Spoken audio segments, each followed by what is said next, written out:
स्वागत है आप सभी का एक नए अल्ट्रा फास्ट के सीरीज में। अगर इसके पहले आपने मेरा 2-3 वीडियो देखा होगा, मैंने उसमें बताया था कि हम 15 मिनट में 40 क्वेश्चन का एक सीरीज चला रहे हैं जिसका नाम रखा गया है अल्ट्रा फास्ट सीरीज। उसी का यह थर्ड या फोर्थ वीडियो होगा। क्योंकि आप लोगों के पास टाइम बहुत कम बचा है तो मैंने भी अपना टाइम और स्पीड क्या है दोनों बढ़ा दिया है ताकि आप लोगों की तैयारी और तेज हो सके। इसमें क्या कर रहे हैं हम लोग 15 मिनट में पूरा का पूरा एक आधा 40 क्वेश्चन मतलब आधा ऑब्जेक्टिव का पेपर सॉल्व करने के लिए कोशिश कर रहे हैं। ठीक है, तो वीडियो पूरा अंत तक देखिए, सिर्फ 15 मिनट दीजिए और 15 मिनट अपना 40 क्वेश्चन प्रिपेयर करके जाइए। कोई बकवास नहीं करते हैं, नेक्स्ट सीधे बढ़ते हैं अपने क्वेश्चन पे। क्वेश्चन नंबर जो हमारा फर्स्ट दिया गया है वो बोल रहा है नेत्र द्वारा किसी वस्तु का कैसा प्रतिबिंब बनता है। ठीक है, इसमें 4 ऑप्शन दिए गए हैं, वास्तविक, उल्टा तथा बड़ा, काल्पनिक सीधा तथा छोटा, काल्पनिक उल्टा तथा बड़ा, और चौथा नंबर है वास्तविक उल्टा तथा छोटा। इसमें जो हमारा आंख है वो कैसा प्रतिबिंब बनाता है, वो पता है वास्तविक बनाता है, उल्टा बनाता है और साथ में छोटा बनाता है। बोलोगे उल्टा हमको दिखता कहाँ है? उल्टा बनता है लेकिन हमारा ब्रेन उसको सीधा करके दिखाता है, मतलब इसका चौथा नंबर आंसर क्या है? सही है। आगे बढ़ते हैं। ठीक है, अब दूसरा नंबर, विद्युत परिपथ में विद्युत धारा को मापने के लिए क्या उपयोग किया जाता है? विद्युत धारा को मापने के लिए गैल्वेनोमीटर, वोल्टीमीटर, वोल्टामीटर, ठीक है, आमीटर। तो आपको पता होगा कि वोल्ट मीटर मापने के लिए कौन सी युक्ति की जाती है? एमीटर। आगे बढ़ते हैं। ठीक है, तीसरा नंबर क्वेश्चन, निम्नांकित में कौन विद्युत शक्ति को निरूपित नहीं करता है? देखो ये थर्ड नंबर जो फॉर्मूला है, V बराबर आई स्क्वायर इंटू आर, ये विद्युत शक्ति को निरूपित नहीं करता है। आगे बढ़ते हैं। निम्नलिखित में से किसी वस्तु का वास्तविक प्रतिबिंब कौन बना सकता है? देखो, कांच की पट्टी का उत्तल लेंस, अवतल लेंस, और इनमें से कोई नहीं। देखो ये दोनों बना सकते हैं लेकिन मेनली जो बनाता है वो कौन है? उत्तल लेंस बनाता है। इसका मतलब बी नंबर सही है। चलो आगे बढ़ते हैं। किसी बिंदु वस्तु से निकलकर किरणें किसी लेंस से अपवर्तित होकर जिस बिंदु पर मिलती है उसे क्या कहते हैं? देखो, लेंस हो या दर्पण, अगर किरणें जिस बिंदु पर आकर मिलती है उसको क्या बोलते हैं? फोकस कहा जाता है। मतलब इसका सी नंबर आंसर क्या है? सही है। आगे बढ़ते हैं। फोटोग्राफी कैमरा का अभिदृश्य कौन होता है? अवतल दर्पण, उत्तल दर्पण, उत्तल लेंस या उत्तल दर्पण। ठीक है, तो इसका आप बताए थे फोटोग्राफी में जो कैमरा का अभिदृश्यक होता है उस कौन सा होता है? उत्तल, एक लेंस होता है लेकिन लेंस कौन सा होता है? वो उत्तल लेंस होता है। ठीक है, आगे बढ़ते हैं। 7वां नंबर, किसी शब्दकोश में पाए गए छोटे अक्षरों को पढ़ते समय आप निम्न में से कौन सा लेंस लेना पसंद करेंगे? ठीक है, आपको यहाँ पे 4 को ऑप्शन दिया गया है। 50 सेंटीमीटर का अवतल लेंस, 50 सेंटीमीटर का उत्तल लेंस, 5 सेंटीमीटर का अवतल लेंस और 5 सेंटीमीटर का उत्तल लेंस। देखो, इसमें से जो उत्तल लेंस होता है वो बड़ा चित्र बनाता है, मैंने किसी भी वस्तु का बड़ा चित्र बनाता है, इसलिए हम उत्तल लेंस लेंगे। लेकिन उत्तल लेंस में कौन सा लेंगे? 50 सेंटीमीटर वाला कि 5 सेंटीमीटर वाला? तो हम लेंगे 5 सेंटीमीटर वाला, क्योंकि फोकस दूरी जितनी छोटी होगी उसका चित्र उतना ही क्या होगा? बड़ा बनेगा। उत्तल लेंस में ये उल्टा होता है। ठीक है, चलो 8वां नंबर क्वेश्चन, किसी गोलीय दर्पण तथा किसी पतले गोलीय लेंस दोनों की फोकस दूरियां दी है -15 सेंटीमीटर। तो दर्पण और लेंस संभवतः है। अब देखो बताए हैं कि चाहे दर्पण हो या लेंस हो, कोई भी हो, दोनों में से कोई भी है, अगर फोकस दूरी उसकी माइनस में दी है इसका मतलब वो क्या है? अवतल है। इसका मतलब ये दोनों के दोनों क्या है? अवतल है। आगे बढ़ते हैं। 1 वोल्ट बराबर होता है, 1 वोल्ट किसके बराबर होता है? याद रखना, 1 वोल्ट बराबर होता है जूल बटा कूलाम का। ठीक है, 1 वोल्ट का जो मान होता है, 1 वोल्ट बराबर होता है जूल बटा कूलाम, इस तरह से।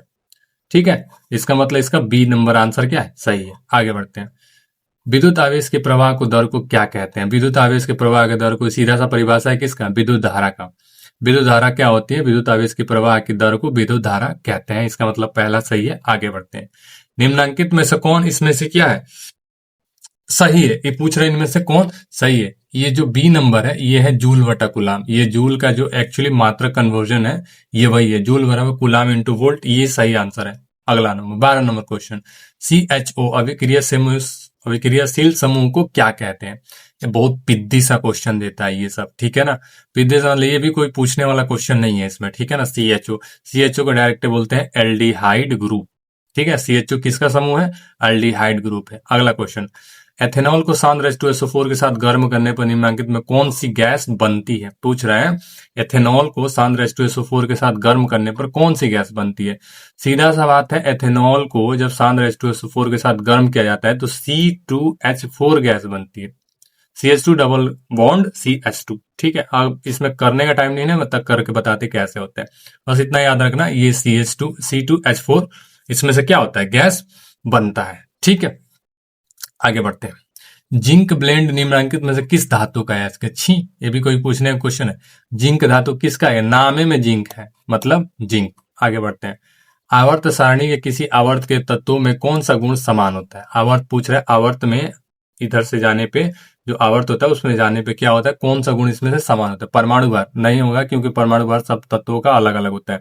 परमाणु आयतन ये भी नहीं होगा, क्योंकि सबका अलग अलग होता है। संयोजकता इलेक्ट्रॉन ये नहीं होगा, क्योंकि ये हमेशा चेंज होते रहता है। और ये आवर्त में चेंज होगा, लेकिन वर्ग में चेंज नहीं होता, आवर्त में चेंज होता है। बचा कौन? डी नंबर, कक्षों की संख्या, मतलब यही हमारा आंसर क्या है? सही है। ठीक है, अगला क्वेश्चन 16 नंबर जो क्वेश्चन दिया गया है, CaO plus H2O equal to CaOH का होल ट्वाइस किस प्रकार की अभिक्रिया है? यहाँ पे देखोगे ये कैल्शियम ऑक्साइड है, ठीक है, और ये क्या है? वाटर है।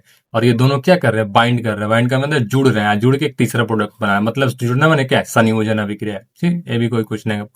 ठीक है, अगला क्वेश्चन, जल में घुलनशील भस्म को क्या कहते हैं? अंधा भी ये क्वेश्चन मार देगा, एकदम अंदाज से इस तरह से टिक मार देगा, अंधा। ठीक है, जल में घुलनशील भस्म को क्षार कहा जाता है। ये भी कोई पूछने वाला क्वेश्चन नहीं है। बिहार बोर्ड में इतना इजी क्वेश्चन दे के स्टूडेंट का टैलेंट आप वेस्ट कर रहे हैं। ठीक है, अगला क्वेश्चन, सोडा एस का रासायनिक सूत्र क्या है? सोडा एस हो चाहे सोडा कुछ भी हो, जो भी बोल दे Na2CO3, बस सीधा आंख मुनो और Na2CO3 लगाओ। सोडा एस का रासायनिक सूत्र Na2CO3 होता है। आगे बढ़ते हैं। निम्नलिखित में कौन विजातीय यौगिक है? चूना पत्थर, प्लास्टर ऑफ पेरिस, संगमरमर, खड़िया। अब देखो ये थोड़ा सा सोचने वाला क्वेश्चन, ये कराया भी है बट एक बार फिर से करा देते। देखो इसमें पूछ रहा है कौन इसमें से, इसका क्वेश्चन एथी नहीं है। ठीक है, अब चूना पत्थर का जो सूत्र होता है वो होता है CaCO3। प्लास्टर ऑफ पेरिस का दूसरा सूत्र होता है, लेकिन इस संगमरमर का जो होता है उसका भी होता है CaCO3। खड़िया जो होता है चौक, इसका भी होता है CaCO3। इन तीनों का सूत्र एक ही होता है बच्चा, एक ही ऑप्शन कौन? प्लास्टर ऑफ पेरिस, मतलब बी नंबर इसका आंसर सही है। वो भाई कुछ ज्यादा ही लग गया यार इसमें, चलो छोटा सा लगाए थे इसमें। इसका मतलब बी नंबर इसका आंसर सही है, प्लास्टर ऑफ पेरिस। आगे बढ़ते हैं।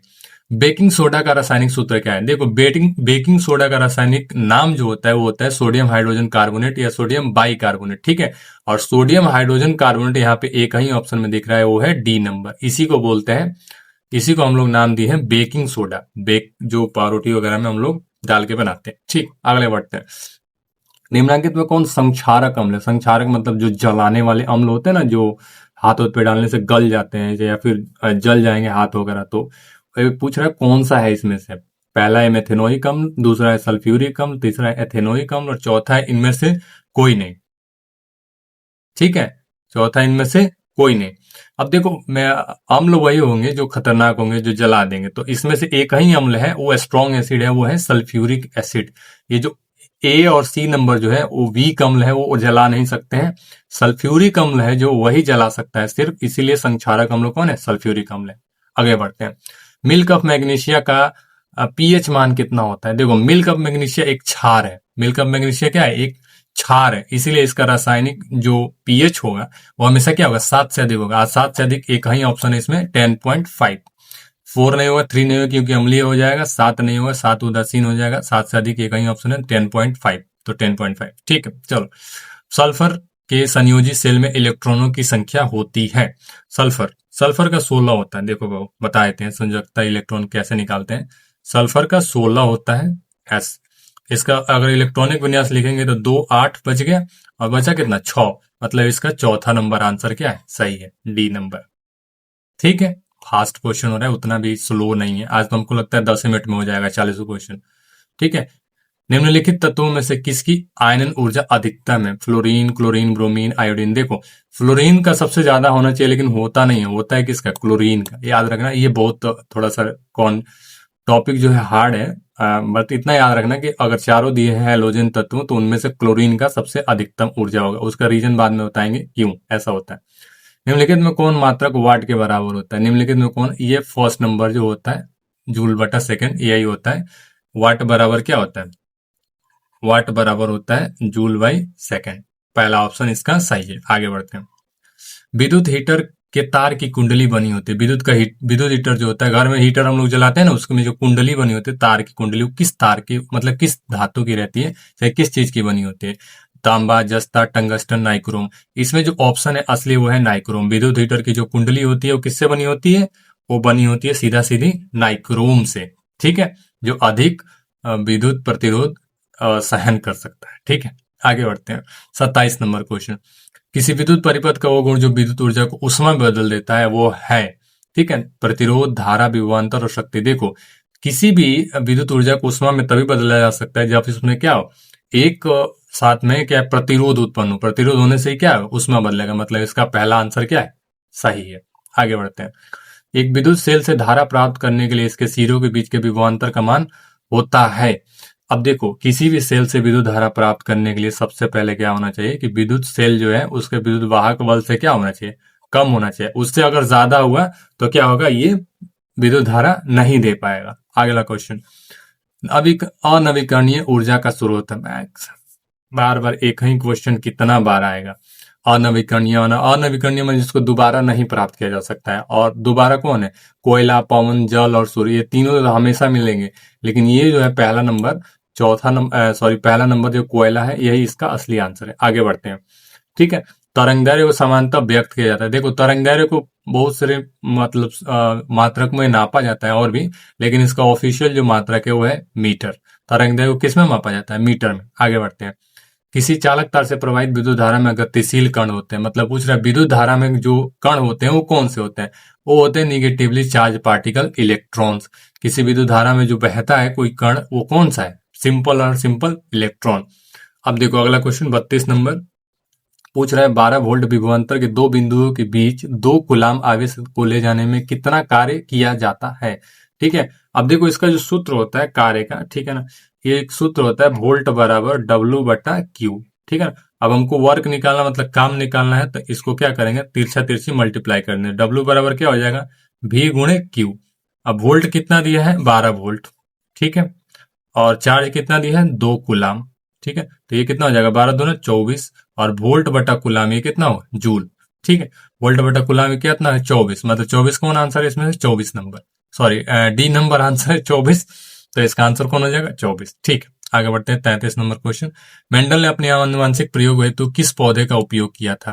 देखो, मेंडल ने अपने प्रयोग के लिए जो आनुवंशिकी का वो प्रयोग कर रहे थे, तो उसमें कौन सा पौधा लिए थे, वो मटर का पौधा लिए थे। गुलाब नहीं, आम नहीं, आलू नहीं, वो कौन सा मटर का पौधा लिए थे जिसपे अपना एक्सपेरिमेंट किए थे वो, ठीक है ना। अपने जो चर्च था उनका, उनके गार्डन के पीछे वो लगाए थे, जिस चलते उस पे एक्सपेरिमेंट करते थे, ठीक। आगे बढ़ते हैं।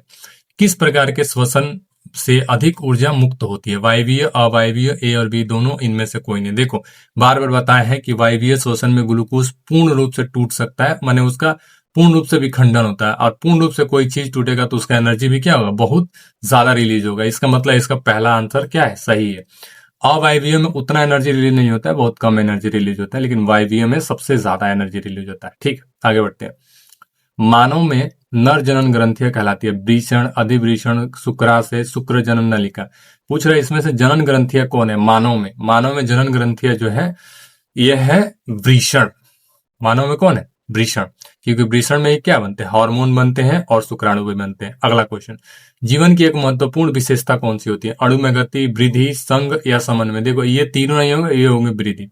सभी सजीव क्या करते हैं, ग्रोथ करते हैं। ग्रोथ करने के बाद माने वृद्धि होता है, तभी उनमें क्या होता है, नए पूरे वो अपने शरीर को बना पाते हैं। अगला क्वेश्चन।